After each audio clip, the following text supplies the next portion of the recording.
Assalamu alaikum students. I hope all of you are fine and doing very well. मेरी आवाज़ आ रही है आप लोगों को? अगर मेरी आवाज़ आप लोगों को आ रही है चैट बॉक्स में मुझे जवाब दें। चलिए जी, good good. Is this the first class? पहली क्लास है? Okay, right. Yes, first class. Okay जी स्टूडेंट्स। अच्छा जी students, before I properly start the class मैं चाहूँगा कि आप लोग अपने आप को थोड़ा सा इंट्रोड्यूस करें। आपने चैट बॉक्स में जस्ट अपना नाम लिखना है और एकेडमिक क्वालिफिकेशंस लिखनी है, ठीक है जी। और मैं आपके इंट्रोडक्शन को फॉलो कर रहा हूँ in the chat box.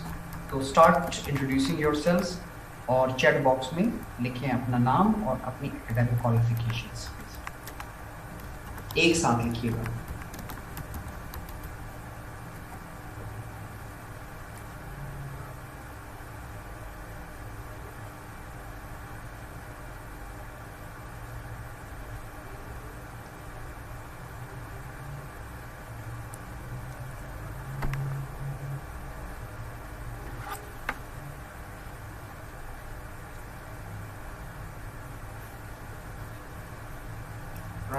Right.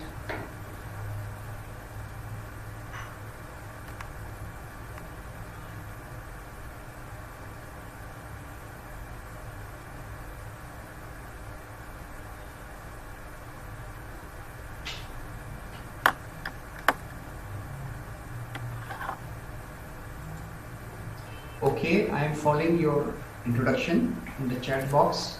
Good.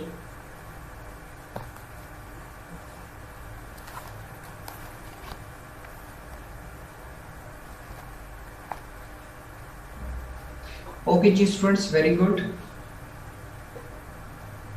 सबने इंट्रोडक्शन कर ली है? Anyone who is left?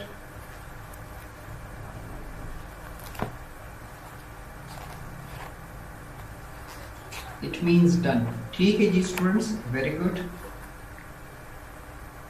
Okay, still introduction is going on. चलें, आप लोग करते रहें, मैं फॉलो कर रहा हूँ। जब खत्म हो जाए तो प्लीज चैट बॉक्स में लिख लीजिएगा कि sir introduction finished.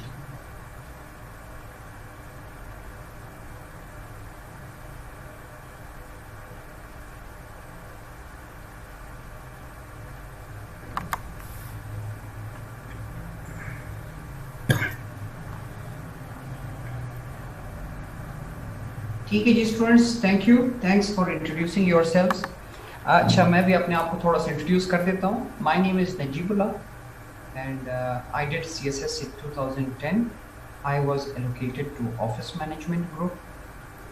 Previous assignment was a diplomatic assignment. I was community welfare attaché in Kingdom of Saudi Arabia, and currently I am rendering my services as Deputy Secretary Institutional Reforms Cells, Prime Minister Office. ठीक है जी। So I'll be taking your class of the Prescience composition. मेरी आवाज़ आपको ठीक आ रही है? Is my voice audible? Am I audible to you? चलिए, very good. अच्छा स्टूडेंट्स, मैं आपसे एक ये रिक्वेस्ट करूँगा कि you interact with me through chat box. तो मैक्सिमम इंटरेक्शन मेरी आपके साथ रहेगी थ्रू चैट बॉक्स, ठीक है। तो जो भी मैं क्वेश्चन आपसे पूछूं या कोई रिस्पांस आपसे मांगूं तो आपने उसका जवाब जो है थ्रू चैट बॉक्स मुझे देना है। तो इससे मुझे वो फील आएगी कि यू आर अंडरस्टैंडिंग और यू आर फॉलोइंग मी और you are following the lecture. अच्छा जी students, today's lecture will start with the introduction of the syllabus, और फिर सिलेबस के बाद फिर जो है हम आगे आज एक इंट्रोडक्टरी सेशन स्टार्ट करेंगे। So students, I am going to be your teacher for precising and composition. अब इससे पहले कि मैं आपको पढ़ाना शुरू करूं, पहले मैं आपको ये बता देता हूं कि इस एग्जामिनेशन में रिक्वायरमेंट क्या है। So let me just share with you the syllabus.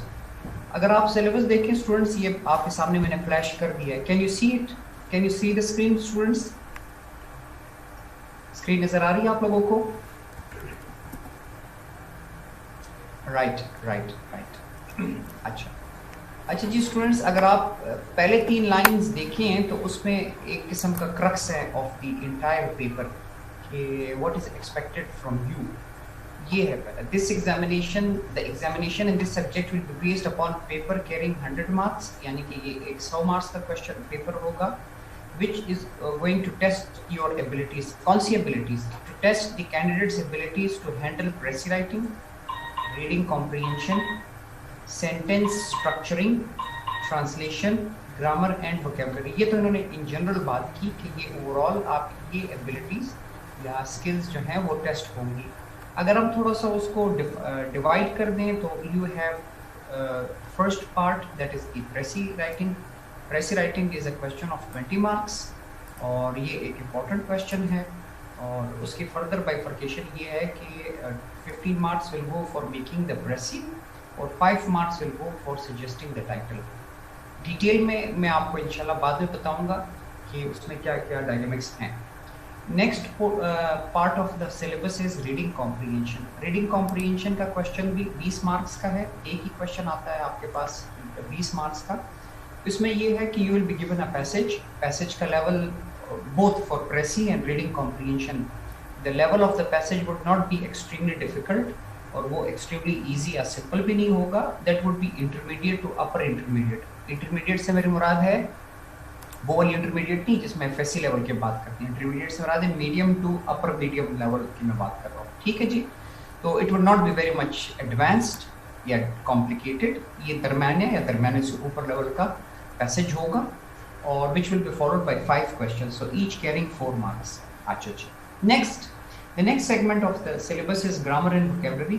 Grammar and vocabulary as a whole it contains 20 marks, लेकिन ये एक क्वेश्चन की शक्ल में 20 मार्क्स का क्वेश्चन नहीं होगा. It will be split into different questions. ठीक.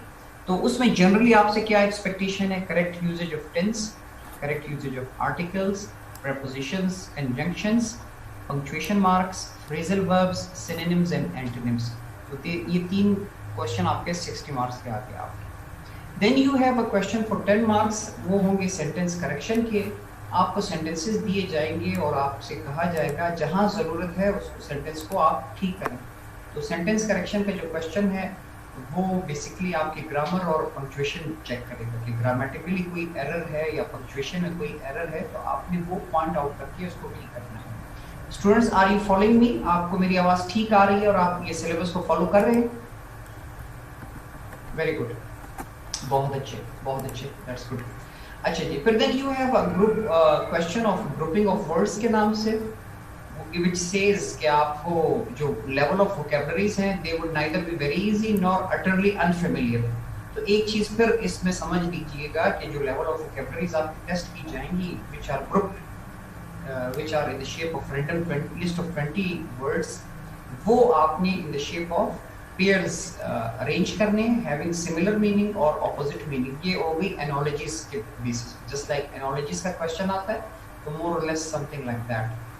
फिर then you have another question which will test your vocabularies. वो है पेयर ऑफ वर्ड्स का क्वेश्चन. तो इसमें आपको पेयर्स ऑफ वर्ड्स दिए जाएंगे. मिसाल के तौर पर मैं जस्ट इजी एग्जांपल में कह रहा हूँ कि there are 2 words like waist and waste. अब एक वेस्ट है, वेस्ट कमर ऑफ कोर्स, दूसरा वेस्ट है जाया करना. तो आपको अगर ये दोनों वर्ड्स दिए जाएं तो आपने इन दोनों वर्ड्स को डिफरेंशिएट करना होगा. In terms of your sentences आपने इनकी मीनिंग को डिफरेंशिएट करना होगा. ठीक है. This will be a question of 10 marks. The last question is the question of translation. यहाँ तो सिलेबस में लिखा है 10 शॉर्ट उर्दू सेंटेंसेस, लेकिन अगर आप एग्जामिनेशन देखें तो एग्जाम में आपको एक छोटा सा पैराग्राफ आता है उर्दू में और आपने उस पैराग्राफ को इंग्लिश में कन्वर्ट करना होगा. तो ये थी बेसिकली आपके सिलेबस से मुराद ये है कि ये आपकी और आपके एग्जामिनर की कमिटमेंट है कि मिनिमम ये सारी चीज़ें आपने कवर करनी है, तो तब जाके you will be able to qualify this paper. Yes और नो? समझ आई आपको?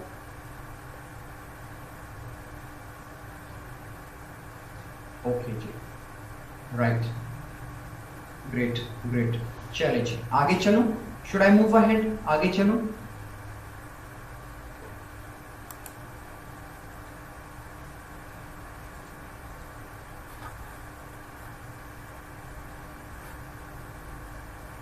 इस पेपर को कवर करने के लिए फेडरल पब्लिक सर्विस कमीशन ने इन बुक्स को सजेस्ट किया है.